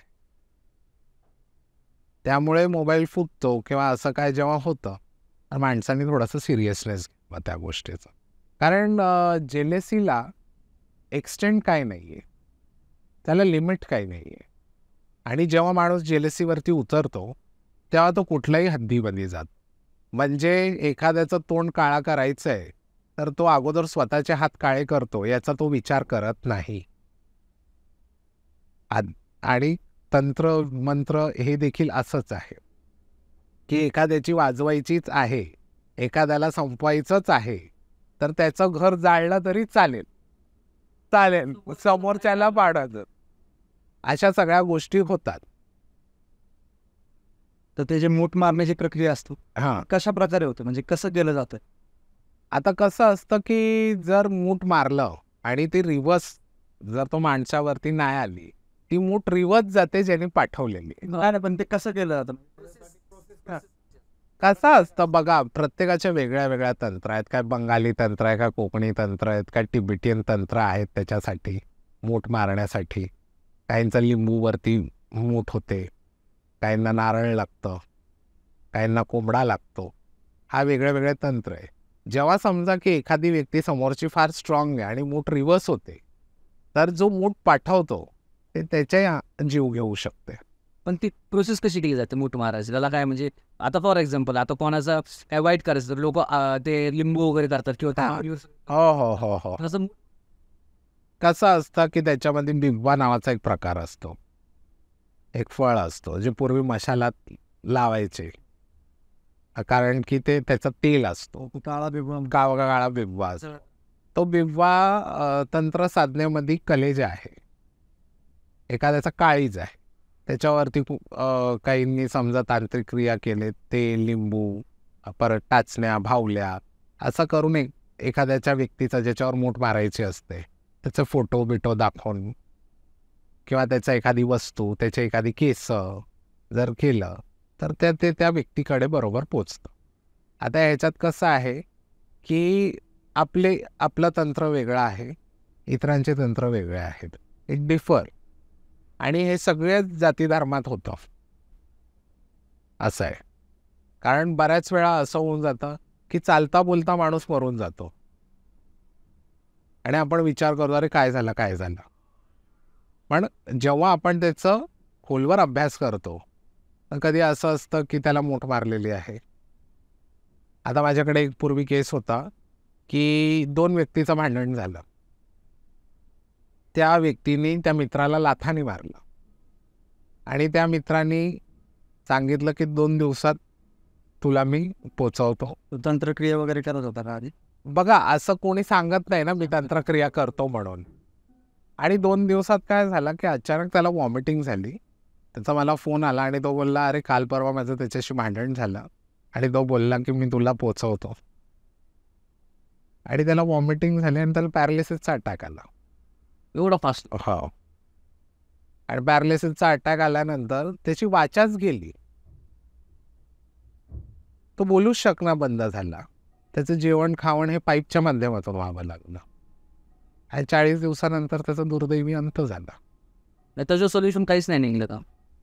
आता मूठ मारायचा प्रकार हो, म्हणजे म्हणजे माणूस जर 40 दिवसांमध्ये गेला आकस्मिक मरणाने तर ते आपण समजू शकतो की हो. नाही, मूठ मी तुम्हाला सांगितलं, मूठ जलद असते, 40 दिवसाची असते. ते प्रत्येक तंत्राच्या अभ्यासावरती आहे. पण एक गोष्ट आहे की हे जे तंत्र जे वापरतात यांनाही वाईट मृत्यू समोर जावं लागतं. की काळासोबत खेळतात.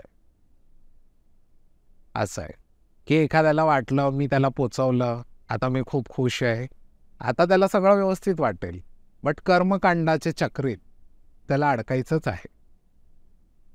कधी असं होऊन जातं की माणसाला बघा स्वप्नात झोपेत मरतो माणूस, तो सर्वात चांगला मृत्यू मी म्हणेन. काही माणसं जळून मरतात, काही माणसं फाशी लावून मरतात, काही माणसं ॲक्सिडेंटमध्ये मरतात, काही माणसं काही आजारांनी तडपून मरतात. काय होतं की हे लोकांचे जे कर्म असतात किंवा ह्यांनी कुणावरती वाईट प्रयोग केलेले असतात तर त्याची कुठं ना कुठं यांना हिशोब चुकता करावा लागतो. म्हणजे कर्मकांडातून कोणी सुटलेला नाही, असं आहे. बर, तर हे आता आपले झाले कामाख्या देवी वगैरे आणि बाकीचे मूठ वगैरे मारणं, वशीकरण करणं. तर आता आपल्या महाराष्ट्रामध्ये सगळ्यात मोठं हे जे प्रकरण होतात तर हे कोकण म्हणून असे लोक म्हणतात की कोकणामध्येही होतं. तर कोकणामध्ये भूत बांधण्याचा एक प्रकार असतो, तर तो काय असतो सर? कोकणामध्ये तर बरेचसे भूत बांधायचे प्रकार असतात. त्यात आघाडीवरती वांगभूत, नोकरी धंदा, आकर्षण, व्यवसाय खेचून आणण्यासाठी त्या वांग्याभूतचा प्रयोग केला जातो. काय कर एक्झॅक्टली? त्या भूताला जागृत करतात, आमोशा पौर्णिमेला त्याचा मानपान करतात आणि मग तो 15-15 दिवसांनी त्यांना इफेक्ट्स देत जातो, असं आहे. आता तिथं जर बघितलं गेलं तर तिथं बरेचसे कोकणी जादू आहेत जे चालत असतात आणि खूप वर्षापासून ते चालत येतात. आता त्यांच्या शेतावरचे राखणदार असतात, त्यांना कोळा, पपई, लिंबू, कोंबडा, जिवंत कोंबडा काढायचे देखील प्रकार आहेत, असं आहे. किंवा जिवंत कोंबडा सोडायचे देखील प्रकार आहेत आणि ते कोंबडा ऑटोमॅटिक गायब होऊन जातात रानात. बरं, आता या सगळ्या गोष्टींचे जे त्यांना कुठले दुष्परिणाम होत नाहीत का, जसं बाकीच्या लोकांना होतात की काळासोबत खेळतात किंवा या सगळ्या गोष्टींची बांधणी वगैरे करतात, राखणदार वगैरे, मी म्हणले कोंबड्या वगैरे पुरतात जमिनीमध्ये, तर हे जी लोक ही सगळी प्रोसेस करतात त्यांना या गोष्टींचा काही प्रॉब्लेम वगैरे होत नाहीत का? होतं, पण कसं असतं त्यावेळी फार मजा वाटते करताना, पण प्रत्येकाचा टाईम असतो. आता श्रीकृष्ण जेव्हा जन्माला आले होते तेव्हाच ते कंसला मारू शकले असते, पण कंसलाही पापाचा घडा भरावा लागतं आणि पापाचा घडा भरल्याशिवाय कोणाचाही अंत करता येत नाही. त्याला एक प्रोसेस आहे, त्यालाही प्रोसेस आहे. आणि जर श्रीकृष्णाला माहिती होतं की कंस हे आपला शत्रू आहे, त्याच्या अगोदर श्रीकृष्णाच्या अगोदर त्यांच्या 7-8 बहिणी भावांना कंसांनी मारून टाकलं होतं. हे सगळं करताना त्यांना बरं वाटलं, पण कर्मात ते ॲड ऑन होत होते. जेव्हा कर्मकांडाचा गाडा भरतो तेव्हा ते फोडायला ऑटोमॅटिक श्रीकृष्णासारखा कुठला तरी व्यक्ती आपल्या आयुष्यात येतो आणि तो फोडतो पापाचा घाडा, असं आहे. तर मित्रांनो, हेच आपले डॉक्टर सनी सर यांनी त्यांचे एक्सपिरियन्स शेअर केलेले आहेत आणि त्यांच्याकडे आलेल्या केसेसही त्यांनी डिस्कस केलेल्या आहेत. तर अशाही तुमच्यासोबत जर कुठल्या गोष्टी घडत असतील, वशीकरण किंवा ब्लॅक मॅजिक, किंवा तुम्हाला जाणवते की या सगळ्या गोष्टी निगेटिव्ह पद्धतीने तुमच्याकडे होत आहेत, तर त्या संदर्भात आम्ही सरांची डिटेल्स या आपल्या कॅप्शनमध्ये आणि बायोमध्ये आम्ही पूर्ण डिटेल्स टाकतो. तर त्यांचे सोशल मीडिया हँडलही आपण टाकणार आहोत. फक्त रिक्वेस्ट एवढीच आहे की सरांना फोन नका करू, कारण की सरांकडे फोन येतात. सोशल वर्कर आहे ते ह्या सगळ्या गोष्टींना त्यांना प्राधान्य द्यावंच लागतं. तर प्रत्येकाचा फोन अटेंड करणं त्यांना पॉसिबल होणार नाही. व्हॉट्सअपवरती हो, तर तुम्ही त्यांना व्हॉट्सअपवरती पहिला मेसेज करा आणि तुमचे जे काय प्रॉब्लेम असतील ते तुम्ही त्यांच्यासोबत शेअर करा.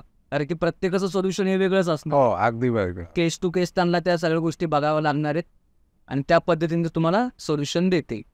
तर अशा प्रकारे आपण त्यांच्याकडनं खूप काही गोष्टी जाणून घेतलेल्या आहेत. आणि तुम्हाला अजूनही तुमच्या गोष्टी शेअर करायच्या असतील किंवा आपला मिस्टर टॉक्सचे जे तुमच्यासोबत मिस्टेरियस जे किस्से घडले असतील ते तुम्हाला शेअर करायचे असतील तर कमेंट बॉक्समध्ये सांगा. आपला गुगल फॉर्मही आहे, तर त्या गुगल फॉर्मलाही तुम्ही तुमची डिटेल्स भरून आमच्यापर्यंत तुमचे कॉन्टॅक्ट डिटेल पोहोचवू शकता, जेणेकरून आम्हाला तुम्हाला कॉन्टॅक्ट करणं योग्य राहील. आणि त्याचे लिंक इंस्टाग्रामवरती आहे. त्याची लिंक इंस्टाग्रामवरती आहे गुगल फॉर्मची. तर आमचा पूर्ण व्हिडिओ पाहिल्याबद्दल धन्यवाद. तुम्हाला काही प्रॉब्लेम असतील, काही क्वेरीज असतील तर आम्हाला कमेंट बॉक्समध्ये नक्की सांगा. थँक्यू. तर मित्रांनो, असा आपला खूप चांगल्या प्रकारे आपला पॉडकास्ट झालेला आहे आणि हा आपण पॉडकास्ट शूट केलेला आहे आयो स्टुडिओ हिंगणेमध्ये, सिंहगड रोडच्या इथे. तर हा स्टुडिओ अप्रतिम आहे. ह्याच्यामध्ये टायमिंगनुसार हार्डली पैसे घेतले जातात, पण ह्याच्यामध्ये टायमिंगचं बंधन नाही आहे. म्हणजे हेल्पिंग नेचर खूप आहेत. इथली जी टीम आहे, कोर मेंबर्स आहेत, फाउंडर्स आहेत, खूप चांगल्या प्रकारे हे सपोर्ट करतात. आले लगेच चार्जेस चालू करत नाही, पूर्ण सेटल डाऊन करतात. आपल्याला सेटअप वगैरे लागल्यानंतरच त्यांचा चार्जेस किंवा चार्जेसचा जो टायमिंग असतो तो काउंट केला जातो. हा जो स्टुडिओ आहे हा 1000 स्क्वेअर फीटचा आहे आणि ह्या स्टुडिओमध्ये ऑडिओची कामं, अजून व्हिडिओची कामं, रेकॉर्डिंग, डबिंग, पॉडकास्टचा पूर्ण सेटअप आहे. यांच्याकडे वेगवेगळे थीम्सही अवेलेबल करून देतात. त्याचप्रकारे मूवीचा प्रमोशनल्स व्हिडिओही तुम्ही इथं करू शकतात. तर अशा प्रकारे इनडायरेक्टली म्हणजे आपले मित्रच आहेत आणि खूप चांगल्या प्रकारे आपल्याला सपोर्ट करतात आणि प्रत्येक गोष्टी पैशामध्ये इथं मोजली जात नाहीत. तर तुम्हाला असे शूट करायचे असतील, पॉडकास्ट शूट करायचे असतील तर नक्कीच आम्हाला तुम्ही कॉन्टॅक्ट करा. थँक्यू.